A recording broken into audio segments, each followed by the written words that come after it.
Welcome back. In today's class, I'm going to start up with the new chapter 6 Non Competitive Market. So, today we'll discuss about the introduction. Previously, the fourth and fifth chapter, which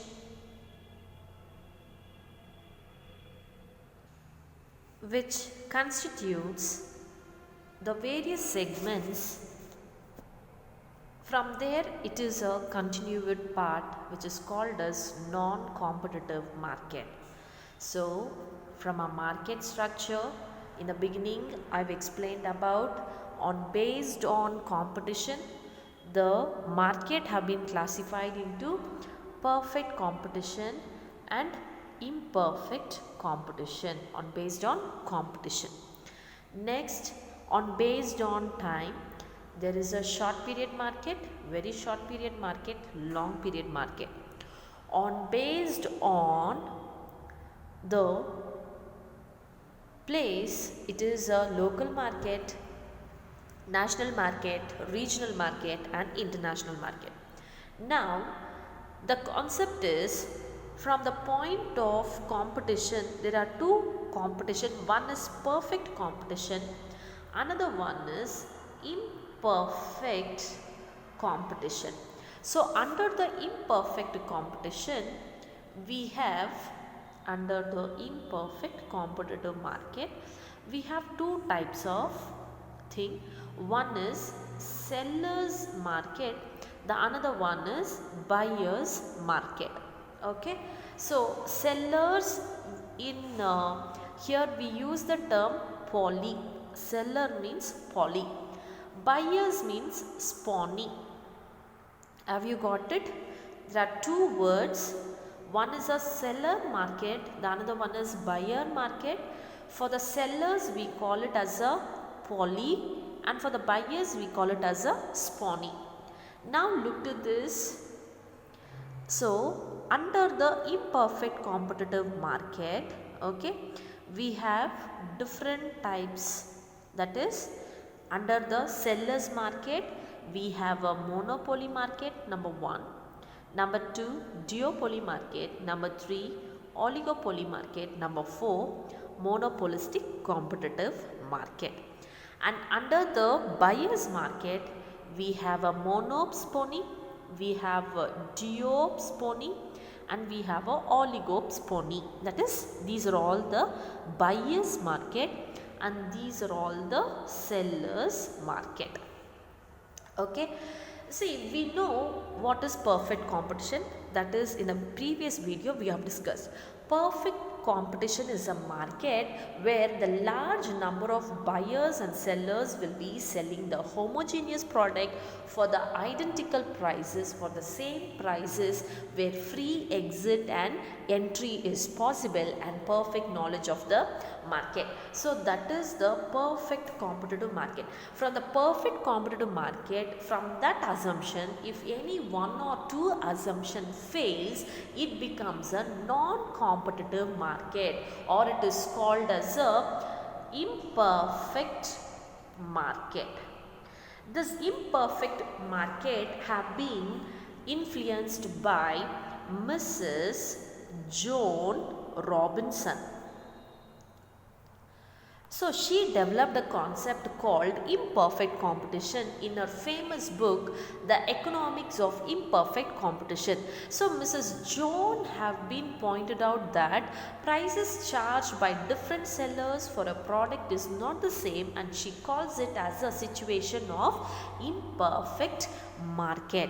So in the real world, imperfect competition is an important market category wherein individual firms exercise control over the price to a smaller or a greater degree depending upon the imperfection present in the market. So the absence of any one or two conditions in a perfectly competitive market. So in a perfectly competitive market, any assumption is absent, then it will lead to the creation of imperfect competitive market. So today we are going to study in that the first market is about the seller's market. That is, firstly we are going to discuss about the monopoly market. First we'll see what is monopoly. So the word monopoly have been derived from the two, it is a combination of two words, mono and poly. Mono means single, poly means seller. So mono means single and poly means seller. Thus monopoly means single seller or a single producer. Monopoly market refers to, what is monopoly market then? It is a market with one seller or a firm with many buyers. Okay, many buyers will be there in this market. And single seller, this firm will be controlling the supply of the commodity. No other commodity works as a substitute here, and for this commodity, hence monopolist will be the price maker. As there will be only one firm in the market, it is also regarded as a industry. Monopoly is a form of a market where complete control of production and distribution is centralized as a single firm or a group of firm. The single firm, that means single, mono means only the single, one person. So here the one person will be controlling the entire business activity. Okay, so we have several features of monopoly market. So firstly, existence of single seller. So to understand the monopoly, first we have to study about the features of monopoly. First one, existence of single seller or a firm. Number two, there is no close substitute for the goods. Substitute means, we know substitute means alternative. Okay, there is no close substitute. And thirdly, barriers on entry of new firms. There will be a barrier, means there will be a break, there will be a restriction, okay, of entering new firms. Fourthly, firm is a price maker and buyers are a price taker. Here monopoly firm is a price maker. The next is uniform price or price discrimination.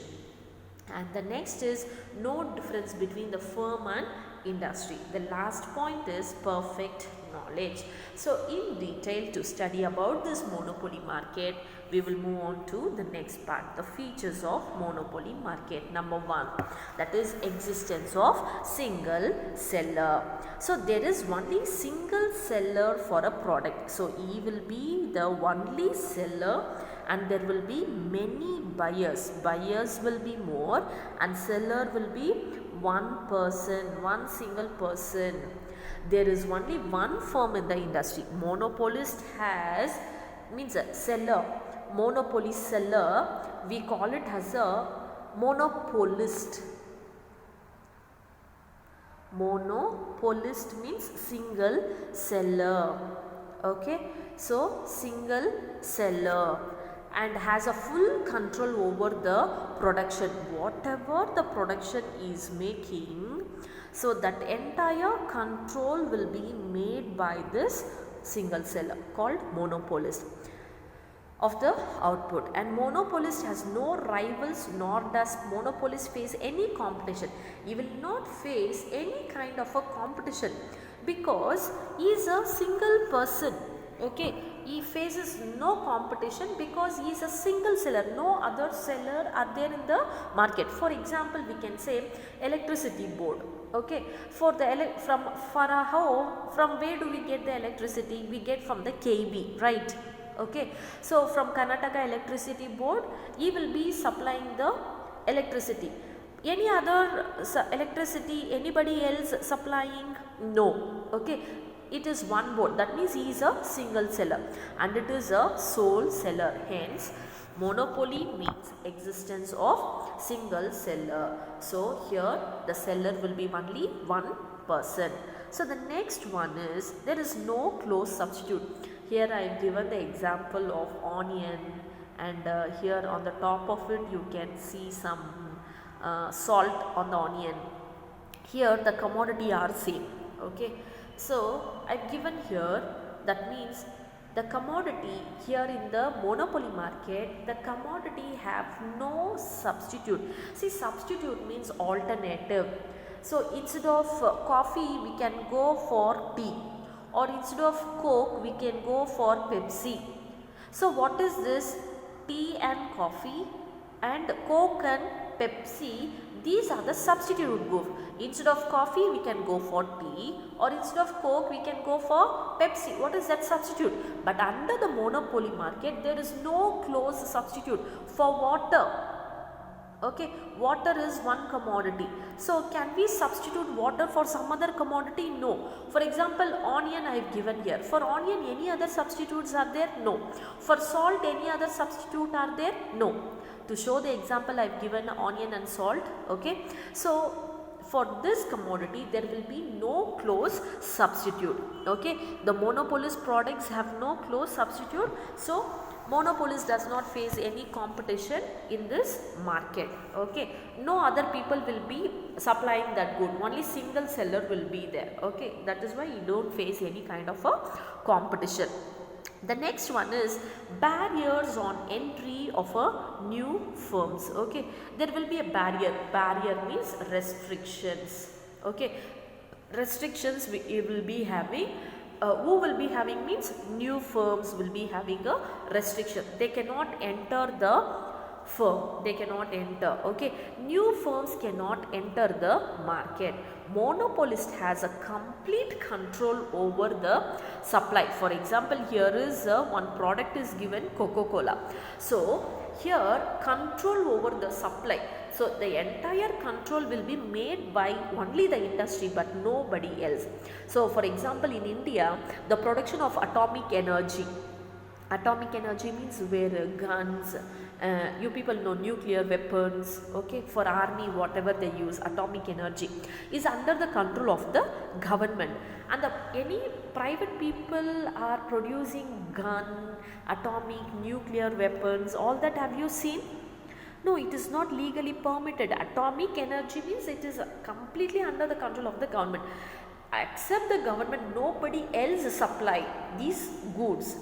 Okay, so such things, any new firms can enter that industry means no firm can enter because it is purely undertaken by the government. Private entrepreneurs are prohibited from entering the market. Okay, so we'll see here there will be entering of this product. So brand, why there will be entry will be restricted means some firms will be, they have a brand loyalty.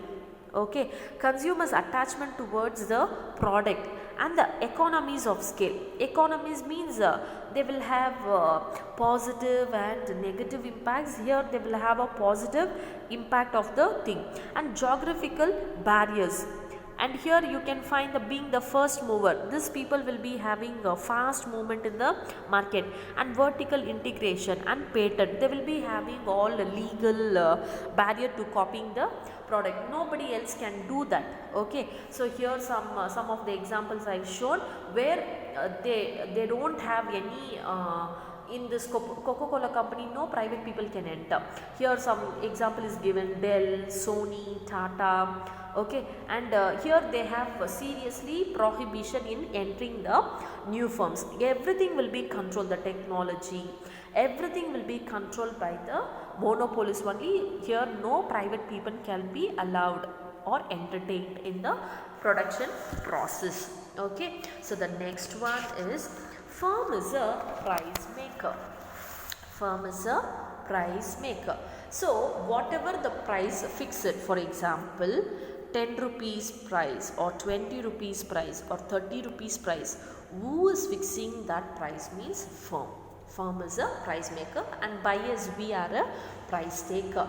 So monopolist is a price maker and has full control over the price and output decision. Nobody else can influence the price. So monopolist is a sole producer of the commodity and can fix any price for the commodity. There is no changes in that. So therefore monopolist is a price maker. The next one is uniform price or discriminatory price. See, uniform price means, for example, we take example of Coca-Cola. So wherever you go, 1 liter Coca-Cola or 2 liters you are buying. For example, 85 rupees. So inclusive of everything, tax or advertisement, everything, it includes. Wherever you go, 1 liter Coca-Cola 85. Whether you go to Jammu and Kashmir, the Coca-Cola price is 85. Whether you are buying in Karnataka, the Coca-Cola price 1 liter is 85. And I don't know exactly price, just an example I am giving here. Okay. And if you are going to Bangalore or Kerala or Tamil Nadu, wherever you go, 1 liter Coca-Cola is 85 rupees only. Okay, that is uniform price. And in this monopoly market, either the seller can fix the uniform price or discriminatory price. Discriminatory means changes in the price. Okay, see, here is a seller. In this image it is clearly indicated. Okay, so here is a seller, and for some people he'll charge 70 rupees, and some people he'll charge 150, and for some people he'll charge 100, because he is a single seller, no other seller for that product. Okay, either he can give for a same price or he can charge different prices for different customers. Okay, because he is a sole or single seller, whatever the price he charges, the people have to take it. Okay, different price to different customers. It is called as a uniform price or a discriminatory price under the monopoly market. So the monopoly market has a complete control over the supply of the product. A monopolist firm charges the different prices of the product for different buyers, or he may charge the uniform price. Okay, so the next one is, there is no difference between the firm and industry. Actually, under the perfect competitive market, there is a difference between the firm and industry, but under the monopoly market there is no difference between the firm and industry are same. So here, being a price maker, monopolists can fix different prices for different commodities and discriminate the prices. The monopolist is a firm as well as an industry, both firm and industry, because he is a single person. So there is no difference between the industry and the firm. Okay, the next one is perfect knowledge. See, perfect knowledge means here the monopolist will be having a perfect knowledge about the market conditions. So, what is the situation in the market? The monopolist knows they have control over the price. They have a control over the price and production, because monopoly means single seller. So, the monopolists have a control over the price and the production. They are well informed about the types of demand prevailing at different market segments, and accordingly varies the price of their product. So, what they will be knowing about the market condition? So, all buyers and seller must possess perfect knowledge about the market price. They will be knowing the market price, about the quality, about the sources of supply. So perfect knowledge ensures the transaction at a uniform price. So completely they will be knowing the information, and accordingly the monopolist will be acting. He knows what is the demand is there in the market, and accordingly to the different segments he will be getting all the information, and he will come to a conclusion. So this is about the monopoly market, and we have many more topics to be continued. So if you have any doubts, anybody can ask me anytime. Thank you for watching. Be regularly watching our videos and make use of time. Thank you for watching.